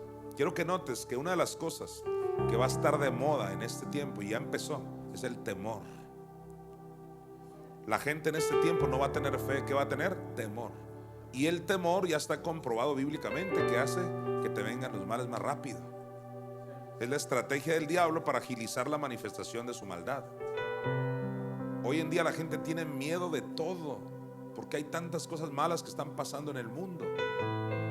Por eso Jesús lo predijo, o sea, lo profetizó y dijo, desfalleciendo los hombres por el temor y la expectación de las cosas que sobrevendrán en la tierra, porque las potencias de los cielos serán conmovidas. Y yo me pregunto, ¿y si tienes temor, por qué no luchas para que se vaya el temor? El único antídoto contra el temor es la fe. Y la fe la obtienes oyendo y oyendo y oyendo una y otra vez la palabra de Dios. Si el temor te está trayendo todos esos males desde ahora, ¿qué haces sin congregarte? Al congregarte oyes la palabra, y la fe es por el oír la palabra. Y dice Dios, yo envío mi palabra para sanarte. Envió su palabra y los sanó y los libró de la ruina. Congregarse no es un acto religioso, es un acto de inteligentes. Porque tú no quieres vivir en temor, tú quieres vivir con fe para enfrentar todo lo que se avecina. Y alguien dirá, pero eso es hasta la gran tribulación. No, ya está comprobado bíblicamente que ya comenzó el principio de dolores. Es decir, lo mismo pero en escalas menores ya comenzó. Entonces Lucas 21 del 25 al 28. Vamos a leer el 27 y el 28. Entonces dice, verán al Hijo del Hombre que vendrá en una nube con poder y gran gloria. Cuando estas cosas comiencen a suceder, erguíos y levantad vuestra cabeza, porque vuestra redención está cerca. Yo siempre hago notar a la gente en el versículo 28 de Lucas 21, o sea, en Lucas 21-28, les hago notar que el autor, o sea, Lucas dice, cuando estas cosas comiencen a suceder. O sea, los versículos anteriores nos habló de lo que ya va a ser manifiesto, que las potencias de los cielos van a ser conmovidas. Entonces lo que el autor Lucas te está diciendo es que no esperes ese momento, sino que cuando veas que eso ya comienza a suceder, o sea, los primeros indicios, hey, ya está el coronavirus, ya están las guerras, ya están las disensiones, reino contra reino, ya están los maremotos, ya están los terremotos, ya está la maldad, la anarquía, todo lo que se predijo ya está. Ya están los principios de dolores. Y por eso dice Lucas, mira, cuando estas cosas comiencen a suceder, erguíos y levantad vuestra cabeza, porque vuestra redención está cerca. O sea, en este tiempo es cuando debemos levantar nuestra cabeza, porque de un momento a otro viene el arrebatamiento de la iglesia, el único que puede redimirnos aún de nuestro cuerpo, porque nuestros cuerpos, dijo Pablo a los de Filipos, serán transformados, serán glorificados para recibir al Señor en el aire. Así dijo Pablo a los de Tesalónica. Así que este es el tiempo, principios de dolores, en que hay que acercarse. Hoy más que nunca hay que acercarse al Señor. Quiero cantar esa canción, Jaciel, de Hoy más que nunca. Me parece que no recuerdo el acorde. A ver, un re. Sí, está bien. A ver, re. No, entonces era sol, fa, entonces sol. Esta canción, que la verdad no sé quién la compuso, me gusta mucho porque dice: hoy más que nunca, Señor, quiero decirte que te amo más que nunca, porque realmente estamos en un tiempo desafiante y hoy más que nunca se requiere servir al Señor. Ya viene el día donde se verá la diferencia entre el que sirve a Dios y el que no le sirve. Y si viene ese día y donde se va a notar la diferencia, ¿qué haces sin cuidar niños los domingos? Si ya viene el día donde se va a ver la diferencia entre el que sirve a Dios y el que no le sirve, ¿qué haces sin decirle a la hermana directora de diáconos, diciéndole: yo quiero ser diácono? Cabe aclarar que mis enseñanzas de los miércoles no son solo para mi congregación Redimidos de Hermosillo. Yo no sé si alguien está confundido en eso tan básico. No, yo estoy enseñándole a todas las iglesias Redimidos, más cualquier persona que nos quiera ver. Por lo tanto, yo esperaría que pastores estuvieran ahora mismo diciendo amén. Ser pastor no te va a librar de la gran tribulación. Te va a librar el servir a Dios con diligencia, con alegría, y no diciendo: ¿y por qué tengo que comentar? Y no digo que lo dices, pero si no comentas, ¿qué está pasando? Todo cuenta en el reino de Dios. Estoy aquí los miércoles esperando que pastores, líderes de todas partes, no nomás Hermosillo. El apóstol está enseñando a todas las iglesias, y no quítame el nombre de apóstol. Todos los miércoles es para que tú termines salvando tu alma a través de la palabra de Dios. Y hoy más que nunca necesitamos un avivamiento. Tú no quieres pasar por esa tribulación y angustia que se avecina. Todo mundo debería estar buscando servir en algún ministerio. Si ya se acerca el momento en que viene la diferencia entre el que sirve a Dios y el que no le sirve, ¿qué haces sin apuntarte con él o la líder de evangelismo? Decirle: yo quiero ir a evangelizar. ¿Qué haces sin aportar dinero para el reino, para que esto corra? ¿Qué haríamos sin esas personas que dicen: apóstol, yo le voy a dar para esto, yo le voy a dar para este otro ministerio para que haga esto, y le voy a dar para que se construya esto, o hasta ellos mismos lo construyen? Hay 2, 3 así. Pero todos deberíamos decir: ¿sabes qué? Yo no quiero pasar por la gran tribulación. Alguien dijo por ahí: pues entonces, a base de miedo, te voy a decir una cosa, a base de lo que quieras, pero te voy a librar de la gran tribulación. Deberían darme gracias a aquellos que se espantan. ¿Por qué? Porque si espantándote te vas a librar de algo tan terrible, no me importaría. La carta a los hebreos dice claramente: horrenda cosa es caer en manos de un Dios vivo. Y cuando dice horrenda cosa, se refiere a eso. Es horrendo. Así como es maravilloso servirle porque nos vamos a ir al cielo, es horrendo no servirle y perderte en la gran tribulación y hasta en el infierno final. Quiero que le digas conmigo al Señor: tú que eres sincero, tú que amas a Dios, tú que aceptas la reprensión del Todopoderoso.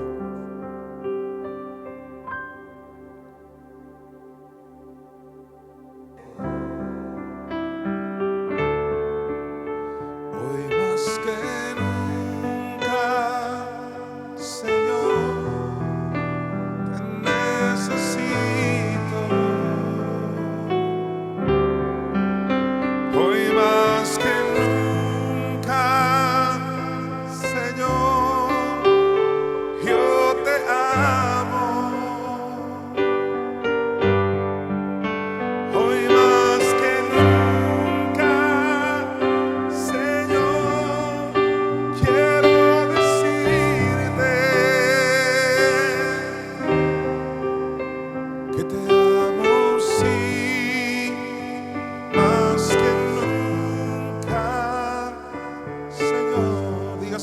vez más, levante sus manos.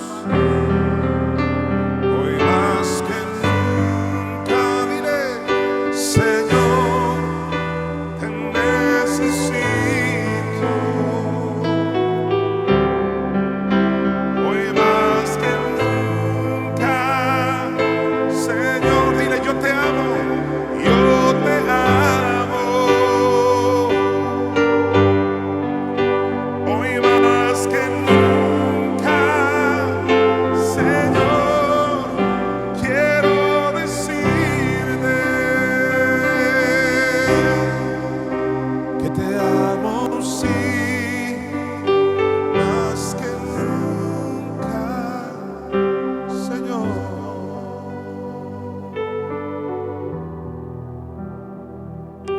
Sí, Señor. Jesucristo dijo en Lucas 21:28, lo volvemos a leer: cuando estas cosas comiencen a suceder, erguíos y levantad vuestra cabeza, porque vuestra redención está cerca.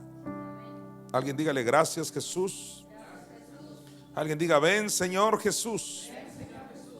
En Apocalipsis 16, del 18 al 21, se describe aún más lo terrible que va a ser este tiempo de tribulación y angustia que Pablo nos dijo en Romanos 2:9. Mire usted: entonces hubo relámpagos y voces. ¿Relámpagos y qué? Y voces.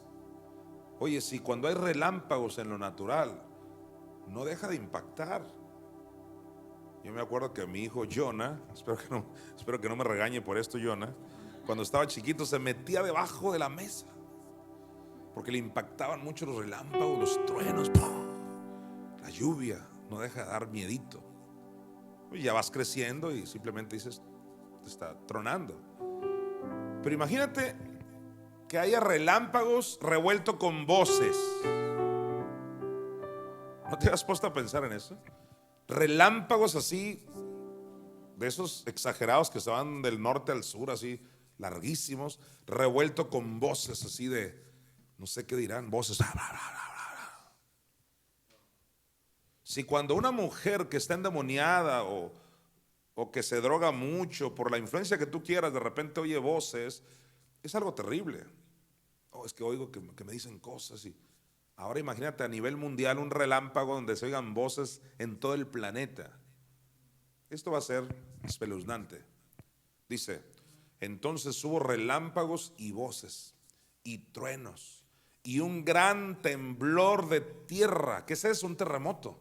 Un gran temblor de tierra. Mira, un terremoto tan grande, cual no lo hubo jamás desde que los hombres han estado sobre la tierra. ¿Qué es eso? Un terremoto nunca visto. Si crees que el terremoto de la Ciudad de México de 1984, que yo me acuerdo que estaba en la secundaria, en la IMA, ahí en Los Mochis, Sinaloa, yo estudié en la secundaria IMA, me ponía mi uniforme de caqui, traía mi cuartelera, mi corbata de caqui. Yo recuerdo, creo que estaba en segundo de secundaria cuando llegó esa noticia terrible. En los periódicos salía ahí el debate de Los Mochis. Así se llama el periódico, como el Imparcial de aquí, Hermosillo. El debate, en primera plana: noche de terror, decía. Porque fue un terremoto muy conocido, ya muy bien sabido por muchas personas, que murieron miles de personas en los hospitales, en diferentes lugares. La Ciudad de México no estaba preparada como hoy, y ya está más preparada para los terremotos, y aún así hay devastación. Pues en el tiempo de la gran tribulación, este tipo de terremotos, lo digo con respeto porque obviamente son dignos de compasión, las personas que murieron y sus familiares, y otros terremotos que ha habido en el mundo, nada se compara con el terremoto. A este yo le llamo el terremoto, porque no dice que va a haber varios, es un terremoto, pero es grande a nivel mundial. Dice: tan grande cual no lo hubo jamás. Wow. Volvamos a leer la última parte, mira. Un terremoto tan grande cual no lo hubo jamás desde que los hombres han estado sobre la tierra. ¿Y cómo puedo saber yo que eso es a nivel mundial? Porque una cosa es un terremoto en la capital de México, otro terremoto en Santiago de Chile. No. Este es el mundo entero haciéndose pedazos. Lo voy a mostrar, el versículo siguiente. Y la gran ciudad, o sea, debido a ese terrible terremoto, dice que la gran ciudad fue dividida en 3 partes. Y las ciudades, ¿de qué dice? De las naciones. Todas las ciudades de todas las naciones cayeron, dice. Y la gran Babilonia vino y en memoria de Dios para darle el cáliz del vino del ardor de su ira. O sea, todo eso tiene que ver con que Dios se va a apartar del planeta. Y agárrate, tierra, ay de ti, tierra, por haber rechazado a aquel que te creó, que se llama Jesucristo. Eso es Apocalipsis 16, 19. Ahora vamos a leer el 20 y el 21. Dice, y toda isla huyó. ¿Qué significa que toda isla huyó? Es una forma elegante de que todas se las tragó el mar por tan terrible terremoto. Toda isla huyó. Puerto Rico, cualquier isla que tú me quieras mencionar, va a huir. Del griego, va a desaparecer. Y toda isla huyó, mira, y los montes, mira, no fueron hallados. Vas a ir al Cerro de la Campana a ver que no va a haber Cerro de la Campana ya. Al Cerro de la Memoria, ahí en Los Mochis, y el Cerro de la Memoria. Allá la pastora Laura, bueno, tú no, porque no vas a estar en ese tiempo en la gran tribulación, pero los que se queden van a ir a ver dónde está el Cerro de la Silla. Nada. Los montes, ¿qué? No fueron hallados. Terrible terremoto a nivel mundial. Tú no quieres pasar por ese tiempo. Jonathan Mesa no es ningún tonto, ni tú eres tonto. Al contrario, servimos a Dios, aquel que nos libra de eso. Vale el gozo servir al Señor. Apocalipsis 16, 21. Mira esto. Y cayó el colmo después de ese terrible terremoto. Mira lo que va a decir. Cayó del cielo sobre los hombres un enorme granizo. ¿De qué tamaño era el granizo? Mira, como del peso de un talento. Ahora, ¿qué es el peso de un talento? No estamos relacionados con esas medidas, pero un talento es 34 kilos. Así que tenemos ahí un granizo de 34 kilos. Pero ¿cuántos granizos caen cuando llueve? Miles. Pues ahora imagínate miles de granizos de ese tamaño. Esto va a ser terrible. Esto va a ser devastador. Por eso en Daniel, cuando se habla de la semana número 70, dice, vendrán las devastaciones. Terrible lo que le... Por eso hay películas de lo que ellos le llaman ficción. No tiene nada de ficción, eso va a ser real, de lo que le va a pasar al mundo. Cayó del cielo sobre los hombres un enorme granizo como del peso de un talento. ¿Cuánto pesaba ese granizo? 34 kilos. Y los hombres blasfemaron contra Dios. Fíjate, en vez de arrepentirse, blasfemaron contra Dios por la plaga del granizo, porque su plaga fue sobremanera grande. En vez de decir, perdónanos, no, blasfeman contra, rebeldes hasta cuando el granizo le rompió la cabeza. Estarán blasfemando estos terribles rebeldes brujos. Terrible. El arrepentimiento tiene que ser ahora, con tiempo. Ahora, en Apocalipsis 8, del 10 al 11, va a caer una especie de cometa o un cometa. Dice aquí, el tercer ángel tocó la trompeta y cayó del cielo una gran estrella ardiendo como antorcha. Eso es lo que es un cometa. Una gran estrella que ardiendo como una antorcha, y cayó sobre la tercera parte de los ríos y sobre las fuentes de las aguas. ¿Y qué les pasó? Versículo 11, y el nombre de la estrella es ajenjo. ¿Qué significa ajenjo? Amargura. Así que ese cometa va a traer amargura a las aguas. Y dice, y la tercera parte de las aguas se convirtió en ajenjo, o sea, amargura. Y muchos hombres murieron a causa de esas aguas porque se hicieron amargas. Así que otra persona corrió a esa otra parte y dice, yo sé dónde hay agua, dice, yo me voy a hacer tonto a Dios, porque vino la ira, pero esta parte aquí sí hay agua. Y va a encontrar las aguas amargas y morirá por esas aguas envenenadas.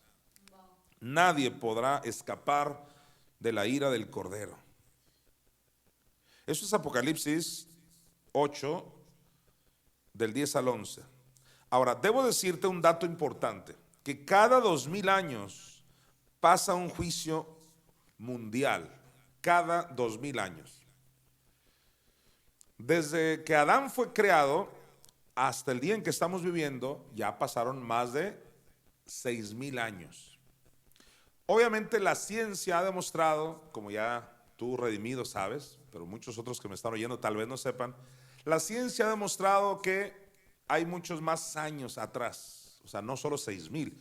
6000 se queda corto, la ciencia dice que este planeta tiene millones de años atrás. No vamos a discutir con la ciencia, realmente hay una manera de que concuerden, porque la Biblia habla de una creación antes de Adán, que es la raza preadámica, ahí entrarían los millones de años que habla la ciencia, pero de Adán para acá, eso sí, de Adán para acá, los de la cronología bíblica dicen que son 6000 años. Bueno, pues interesantemente, cada 2000 años pasa un juicio.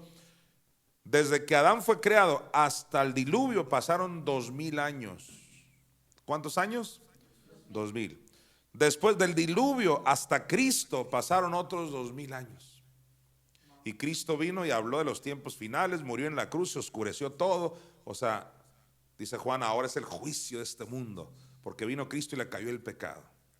Así que 2000 años pasaron entre Adán y el diluvio, y entre el diluvio y Cristo otros 2000 años. ¿Cuánto van ya? 4000. De Cristo para acá, alguien diga aleluya, ya pasaron 2000 años. Ya pasaron. Así que de un momento a otro viene este otro juicio, que es la gran tribulación. Así que por donde le busques, estamos hablando de algo que definitivamente ya se avecina. Ahora, en 2 de Pedro 3:8, vamos a ver ahí una revelación. Dice Pedro, mas, oh amados, no ignoréis esto, que para con el Señor un día es como 1000 años, y 1000 años como un día. Yo considero 2 de Pedro 3:8 como una llave de interpretación en lo que concierne a las profecías bíblicas. Si Pedro está diciendo que para con el Señor un día es como 1000 años y 1000 años como un día, pues es importante ver entonces lo que las profecías dicen en cuanto a los días. Por ejemplo, si nos vamos al famoso, y digo famoso porque los redimidos ya lo hemos leído, pero lo aplicamos al sacrificio de Cristo, que también es cierto, porque la Biblia tiene una ley de múltiple referencia para interpretarla. Vamos a Oseas 6:2, dice el profeta, nos dará vida después de 2 días. Ahí donde dice 2 días, ¿qué ves tú de acuerdo a lo que vimos en 2 de Pedro 3:8? Vemos 2000 años, porque cada día representa 1000 años. Nos dará vida después de 2000 años. Ahora, después de 2000 años, ¿a partir de qué? ¿De Adán? No, a partir de Cristo. De Cristo para acá han pasado 2000 años ya. Ya pasaron 2 días. Es más, ya entramos al tercero, porque estamos en el 2022. Esos 22 años es de que ya es más de 2000, pues. Esos 22 años es porque ya pasaste al tercer milenio, o sea, al tercer día. Pues mira esto, nos dará vida después de 2 días en el tercer día.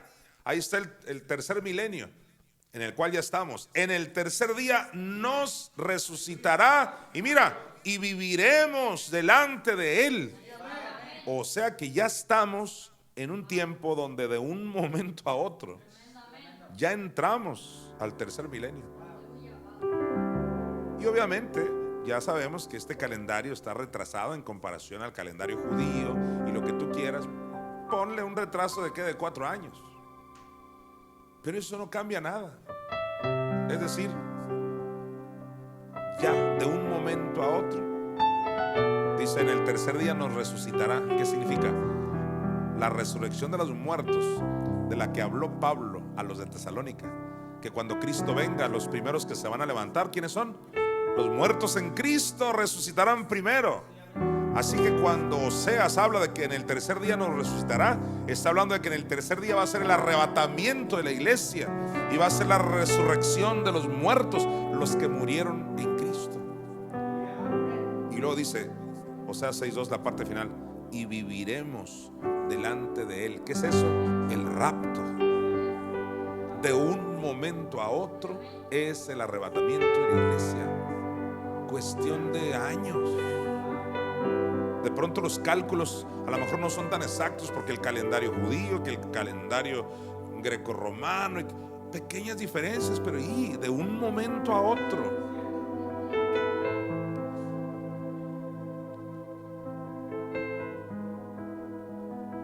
En el Salmo 90:10 no puedo dejar de decirte este dato que hace tiempo nos ministró mucho a tu servidor, a los 12, y lo hemos venido enseñando como algo realmente muy interesante. Dice, los días de nuestra edad son 70 años, y si en los más robustos son 80 años. A ver, ¿quién está hablando aquí en el Salmo 90:10? Moisés. ¿Por qué? No solo David escribió los salmos, sino también Asaf y Moisés. En este caso fue Moisés. La primera pregunta que tú y yo debemos hacernos es, ¿Moisés se está refiriendo a sus días de él como individuo? Que los días de él son 70 años y en los más robustos 80. No se está refiriendo a los días de él como persona, porque mira, vámonos a Deuteronomio 34:7 para comprobarte que Moisés duró 120 años en este planeta. Dice, era Moisés de edad de 120 años cuando murió. Sus ojos nunca se oscurecieron ni perdió su vigor. Ahora, yo les he enseñado que Moisés murió, pero en el sentido de que fue arrebatado. Ser arrebatado es un tipo de muerte. Hay por lo menos 5 tipos de muertes en la Biblia. Y un tipo de muerte, una forma de morirse, es ser arrebatado. Ahora, no es mi tema explicar eso, pero se usa la palabra muerte, pero desde mi punto de vista no lo enterraron. Bien, pero ese no es mi punto. ¿Cuánto duró él en el planeta? 120 años. Volvamos a leerlo. Era Moisés de edad de 120 años cuando murió. Bueno, si Moisés llegó hasta los 120 años, quiere decir que ese mismo Moisés que escribió el Salmo 91, Salmo 90, cuando dijo los días de nuestra edad son 70, si en los más robustos, ¿cuánto? 80. No se estaba refiriendo a él, sino a los días de nuestra edad como nación judía, porque Moisés era un judío. Vayamos otra vez al Salmo 90, versículo 10. Dice así: los días de nuestra edad, ¿en qué quedamos? Nuestra edad como judíos, como nación judía. Los días de nuestra edad son 70 años, y si en los más robustos son 80 años. La pregunta es, cuando Moisés profetizó esto, porque todo esto es profético, los días de nuestra edad como qué, como nación. La pregunta es, ¿era Israel una nación? No, no era una nación. Ese era el gran problema que enfrentaban los judíos, que la ONU no los reconocía como nación. Andaban así como almas en pena, sin una patria, sin un lugar específico. Hasta que llegó el año 1948. Históricamente ya todo el mundo sabe que en 1948 la ONU los reconoce oficialmente como nación. A partir de ahí podemos decir ya oficialmente es la nación judía, los israelitas. Pues mira la profecía que da Moisés. Los días de nuestra edad como nación son 70 años, y en los más robustos 80. Nos está dando una clave impresionante, que a partir de 1948, que ellos fueron constituidos como nación, iban a pasar 70 u 80 años. La pregunta es, de 1900, aleluya, de 1948 al 2022 que estamos viviendo ahora. ¿Sabes cuántos años son? 74 años ya han pasado. Este 2022 han pasado ya 74 años. ¿Y qué dijo Moisés? Iban a pasar entre 70, los más robustos 80. Y ya han pasado estos años, que serían 74. ¿Y qué va a pasar después de esto? Veamos, terminamos la profecía, el versículo. Los días de nuestra edad son 70 años, y si en los más robustos son 80 años. Mira, dijo Moisés, con todo, su fortaleza es molestia y trabajo, que de hecho es lo que han vivido ellos. Y dice, porque pronto pasan y volamos. Porque pronto pasan, ¿qué cantidad de años? 70 u 80. Los más robustos, 80. O sea, Moisés está diciendo, entre esos años, pronto pasan así y volamos. Ahora, si esto no sucediera tal cual, así, exactamente en esos años, acuérdate, tenemos un Dios de misericordia. Por ejemplo, Dios había dicho que por rebeldes los israelitas iban a durar 400 años en el desierto. Y tú lees la Biblia y se aventaron 430. ¿Por qué 30 años de margen? Dios dándole la oportunidad de que cambiaran. El propio Pedro dijo, Dios no retarda su promesa como algunos la tienen por tardanza, sino que Él está esperando con paciencia que todos procedan al arrepentimiento, no queriendo que ninguno perezca. Pero que haya una recta final, como volviendo al ejemplo del fútbol, no significa que de un momento a otro no se va a acabar. Que Dios extienda su misericordia, cuestión de unos numeritos más,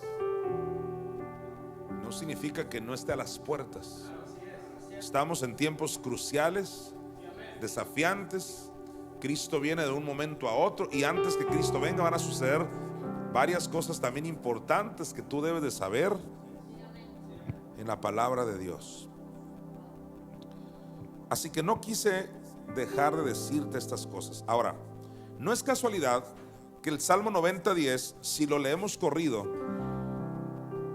los versículos del 10 al 11, no es casualidad que de pronto empieza a hablar de la ira de Jehová. Mira, leamos otra vez el 10 y luego el 11. Los días de nuestra edad son 70 años, y si en los más robustos son 80 años, con todo su fortaleza es molestia y trabajo, porque pronto pasan y volamos. ¿Qué ves tú en volamos? Arrebatamiento de la iglesia, o también puede referirse a que Moisés estaba profetizando. Pronto pasan y volamos, porque Moisés voló. Moisés fue arrebatado. Probablemente estaba diciendo volamos porque iba a venir un postrer Moisés. Volamos, plural. Y en muchos cientos de versículos vemos que una persona va a ser arrebatada antes, pasarán otros 7 años para que luego vuele a la iglesia.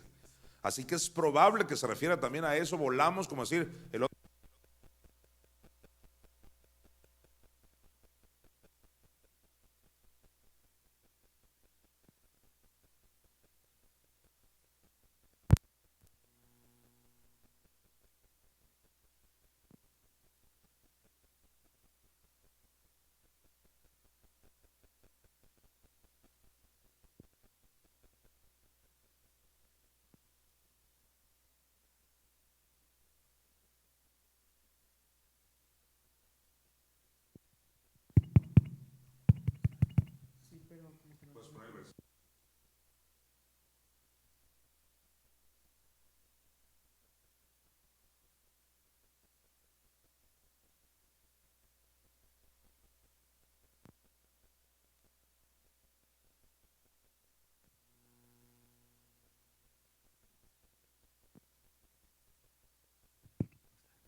Muy bien. Vamos a seguir aprendiendo, disculpen las cuestiones técnicas. Leamos ahora sí el Salmo 90:10 corrido hasta el 11. Mire usted, los días de nuestra edad son 70 años y si en los más robustos son 80 años, con todo su fortaleza es molestia y trabajo porque pronto pasan y volamos. Mire el 11, ¿quién conoce el poder de tu ira y tu indignación según que debe ser temido? Ya en el 11 habla de la ira y la indignación. La indignación es otra forma de llamarle al tiempo de la ira, o sea, la gran tribulación.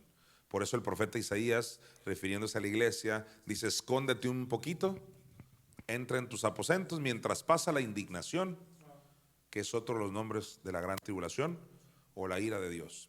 Así que no es casualidad que en el Salmo 90:10 dice Moisés, porque pronto pasan esos 70 y 80 y volamos, y luego habla de la ira. Es que se avecina tribulación y angustia, como lo dijo Pablo en Romanos 2:9, que es lo que estamos estudiando.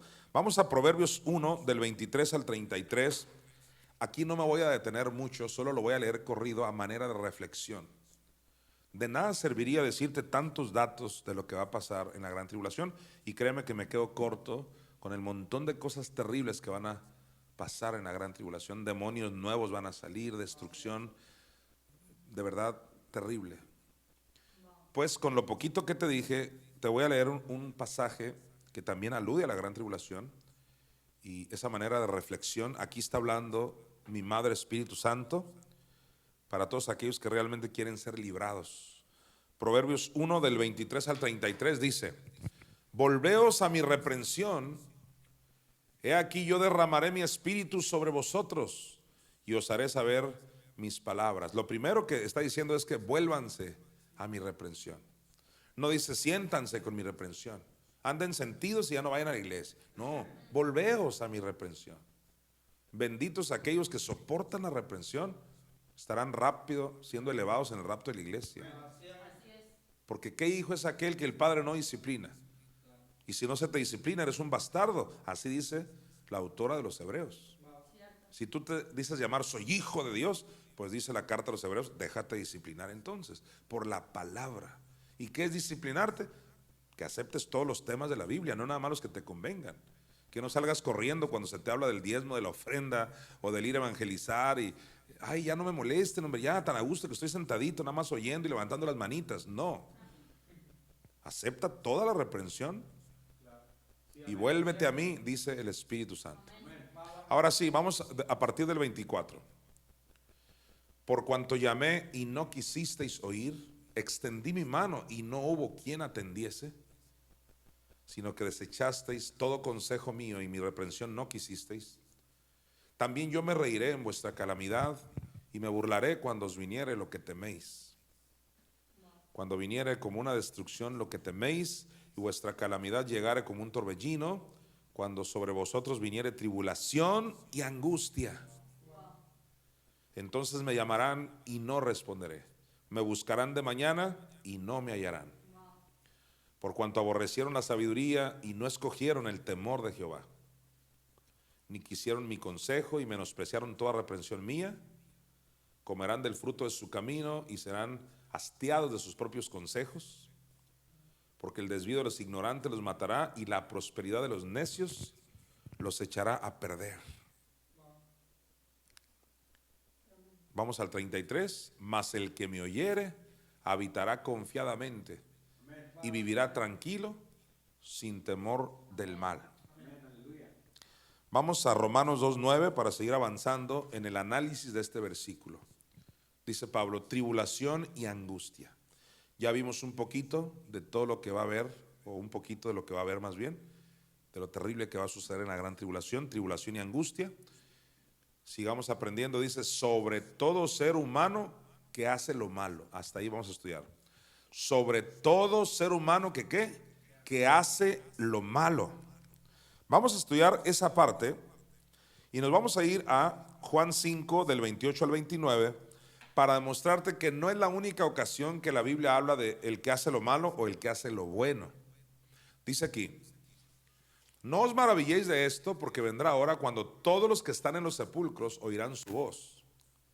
Y los que hicieron lo bueno, ¿te fijas? Los que hicieron lo bueno saldrán a resurrección de vida. mas los que hicieron lo malo a resurrección de condenación. La pregunta es, ¿qué es hacer lo bueno y qué es hacer lo malo?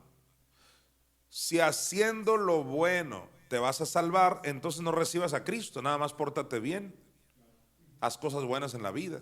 Pero es ahí donde Pablo nos dijo claramente cuando le dijo a los de Galacia: si la justicia fuese por la ley, entonces por demás murió Cristo.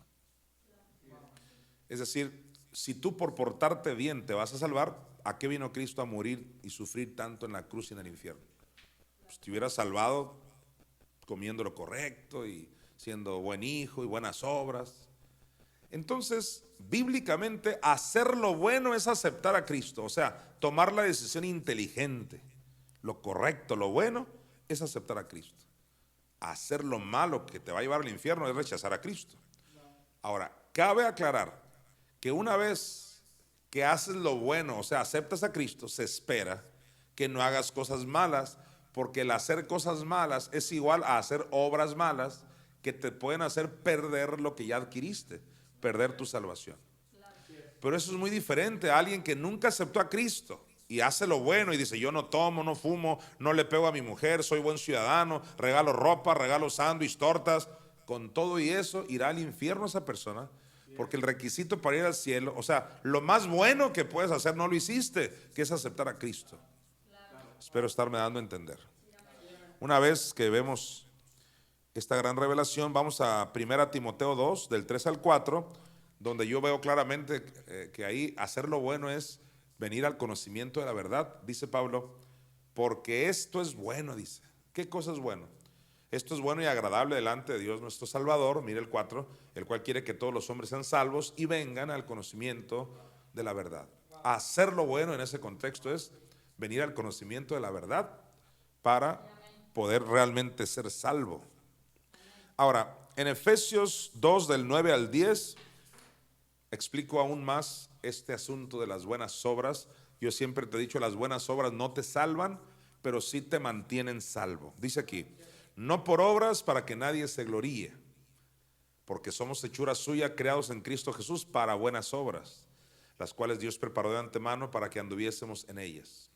Como siempre he enseñado, en Efesios 2:9 se nos deja claro que no nos salvamos por obras, pero en el versículo 10 dice que fuimos creados para buenas obras y para andar en ellas.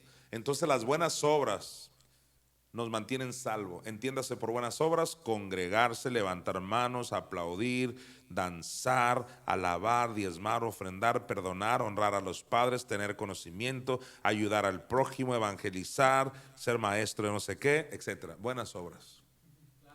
Todas esas buenas obras te mantienen salvo, porque si no haces eso, entonces irás muriendo espiritualmente, y peor aún si empiezas a hacer obras malas, matar, robar, y todo el que diezma está robando, y el montón de malas obras que alguien pueda hacer. Eso puede irte matando tu espíritu, si existe la muerte espiritual del creyente. Recientemente vi un escrito de un pastor que me gustó, mucho me gustó ese escrito, y dice: ¿cómo alguien puede negar que la salvación se pierde si la Biblia habla de apostatar? Dice, habla de apostasía. ¿Cómo habría apostasía? ¿Y qué es apostasía? Apartarte de la fe. ¿Cómo habría apóstatas si la salvación no se perdiera? ¿Entonces los apóstatas irán al cielo? Pues no, porque precisamente apostataron de la verdad, se apartaron y van a perder la salvación eventualmente. Así que la salvación sí se pierde. ¿Y por qué se pierde? Porque empiezas a hacer obras malas en vez de hacer obras buenas. Por eso sí las obras van a contar en el día del juicio de los creyentes. Si es que llegas al juicio de los creyentes, como dijo este cantante cristiano Marcos Vidal: si la llego a ganar la corona, porque eso está en, a ver si, tal vez, si tú permaneces. Claro. Dijo Jesús: el que perseverare hasta el fin será salvo. Claro. Bien, esto se va a ir explicando entre más avance la clase. Vamos otra vez a Romanos 2:9 para estudiar la última parte. Dice: tribulación y angustia sobre todo ser humano que hace lo malo. Ahora, mira, después de la coma, ¿qué dice? El judío primeramente y también el griego. Ya nada más dice el judío primeramente. Ah, dices tú, ¿qué cosa mala hicieron los judíos? Mataron a Cristo, se le rebelaron a Cristo. Esa es la razón que si no se arrepienten irán al infierno. Ahora, para aquellos que creen esa corriente que todos los judíos son salvos, si así fuera, ¿por qué Pablo en Romanos 10:1 dice yo oro para que los judíos sean salvos? No son salvos mientras no reciban a Jesucristo. Entonces, cuando Pablo dice esta frase que estamos estudiando ya, que es la parte final, el judío primeramente. ¿El judío primeramente qué? Es el primero que hizo lo malo. Porque Cristo nació entre ellos y ellos fueron los primeros que lo rechazaron, lo aborrecieron, lo mataron. Pero luego dice, el judío primeramente y también el griego. Donde dice el griego se refiere, es una forma de decir los gentiles, los que no son judíos. Ahí entran los mexicanos. Ahí entramos los que nos gustan los tacos de carne asada, los tacos de suadero, los burros de machaca. O sea, de otras culturas ajenas a la cultura judía. También acá en México y en otros países que no es en Israel, también han hecho lo malo. ¿Y qué es hacer lo malo? Han rechazado a Cristo. Por eso dice al judío primeramente. Ellos, los judíos, fueron los primeritos que lo rechazaron. Esto también implica, amados hermanos, que no solo los judíos pasarán por la gran tribulación, sino todos los gentiles que hagan lo mismo. Todo gentil que no aceptó a Cristo y lo rechazó, pasará también por la gran tribulación. Aún aquellos que ya están metidos en diferentes congregaciones, eso no me dice nada. Hay muchos hipócritas, hay muchos falsos, hay muchos que no son fieles, pasarán también por la gran tribulación. Entonces, por eso dice el judío primeramente, pero dice y también el griego, para que no digas nada más los judíos van a pasar por la gran tribulación. No, dice y también el griego, también gentiles, también los que no son judíos que rechazaron a Cristo de una u otra manera, también pasarán por la gran tribulación. Ahora, escucha esto también que es importante. Pisotear al Hijo de Dios no lo hace solo el mundano. De hecho, cuando la carta a los hebreos dice que ya no queda más sacrificio para aquellos que recayeron, está hablando de gente que ya era salva. Porque si pecaremos voluntariamente después de haber conocido la verdad, y empieza a hablar de los que pisotean al Hijo de Dios, está hablando de los que ya son salvos. Entonces no solo el mundano pisotea al Hijo de Dios, sino aún los que ya están dentro, cuando no lo valoran y no viven para Él. En Juan 16:9 dice así: Jesucristo dijo, de pecado por cuanto no creen en mí. Jesús mismo dijo que el pecado que cometieron los judíos, ¿qué fue? Que no creyeron en Él. Así que el pecado número uno, la frase hacer el mal, la número uno es rechazar a Cristo. Si una vez que aceptas a Cristo ahora haces cosas malas, eso también puede poner en riesgo tu vida eterna. Pero nadie va al cielo por solo hacer cosas buenas.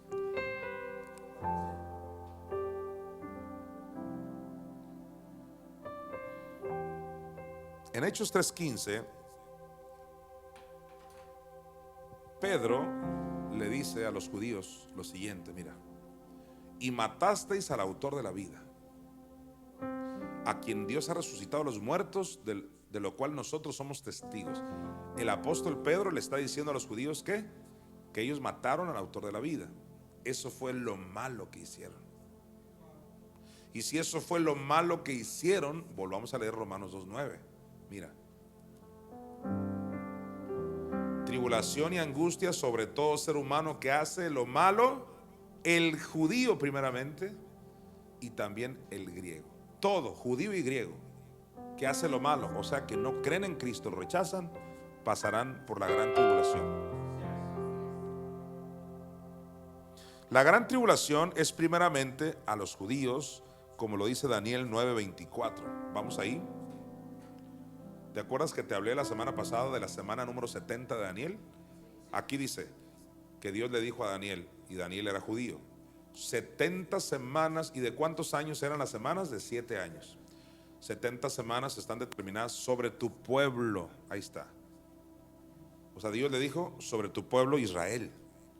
Quiere decir que esa semana número 70 de la cual te hablé, porque desde que se dio la orden para edificar Jerusalén hasta el Mesías que murió, pasaron 69 semanas. Falta una semana que no se ha cumplido, donde se habla de un anticristo que iba a venir a desolar todo, y habla de que a la mitad de la semana se iba a manifestar y todo lo que ya hablamos.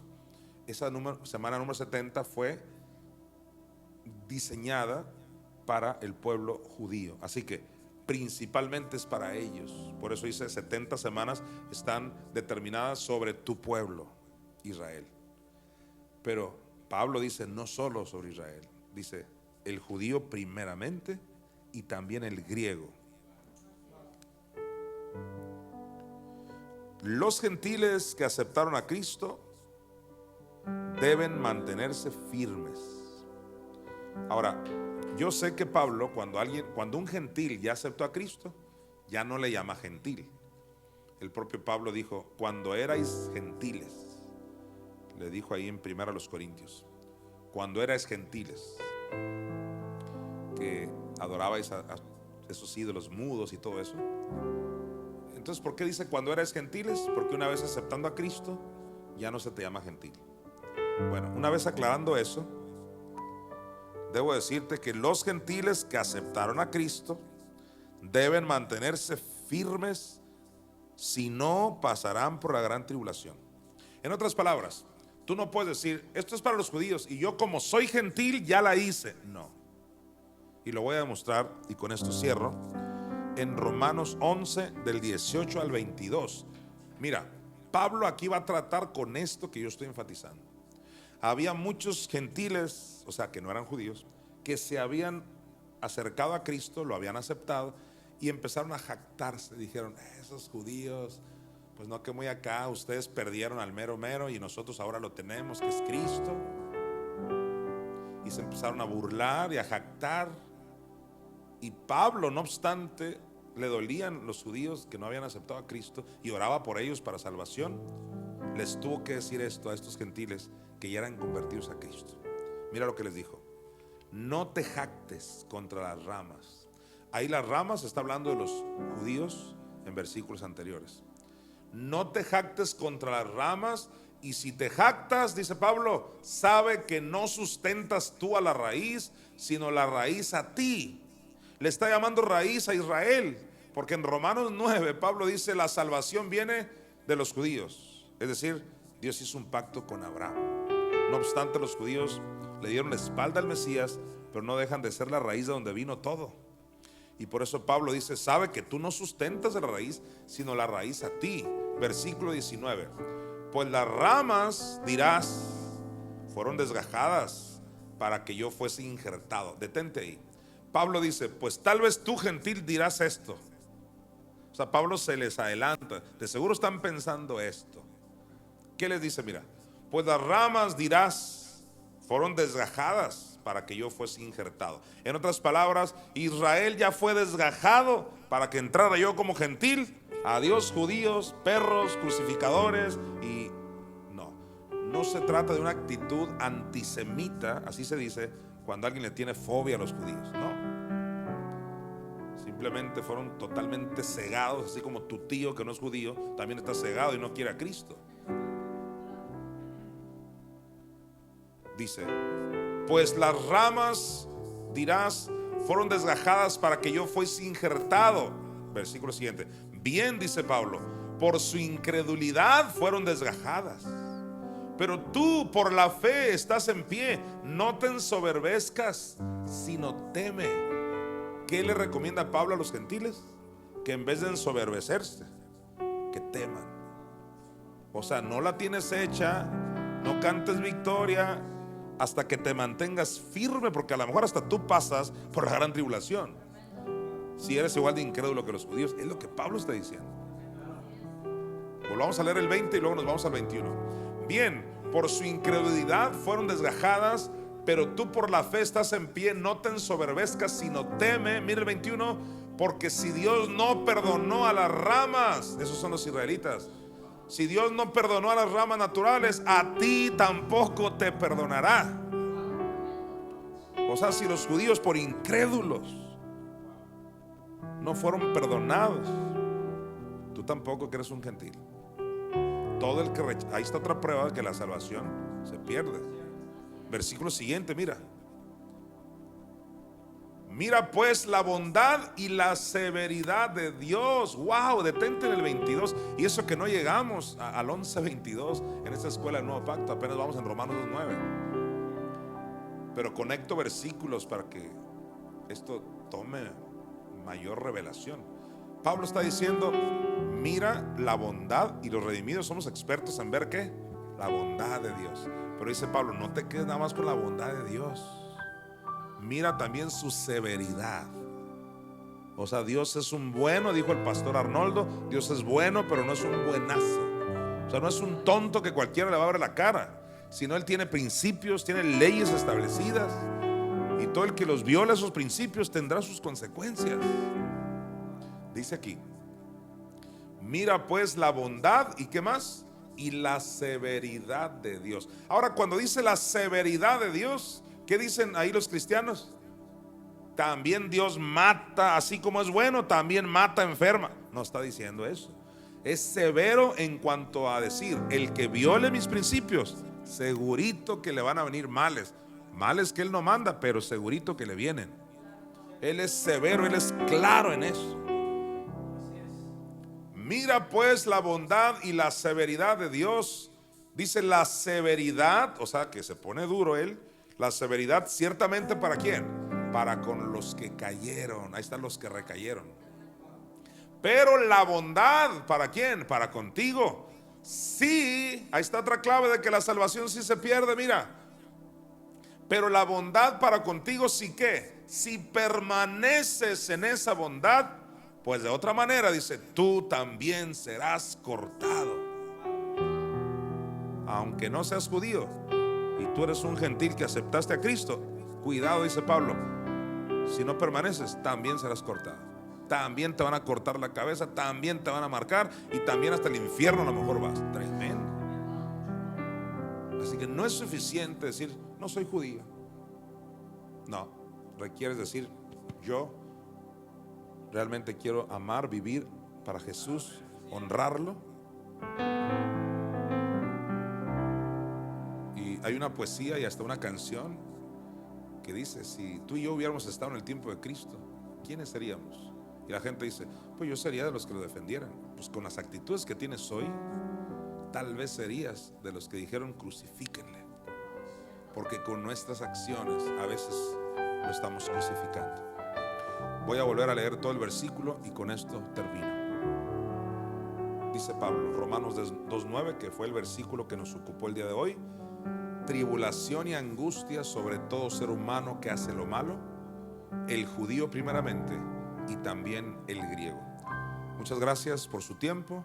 Los espero el próximo miércoles a la misma hora. Bendiciones para todos. Esto fue Escuela del Nuevo Pacto, versículo por versículo. Te invitamos a estudiar el siguiente versículo el próximo miércoles por este medio.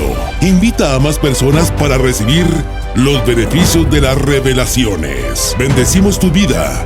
Gracia y paz a todos ustedes.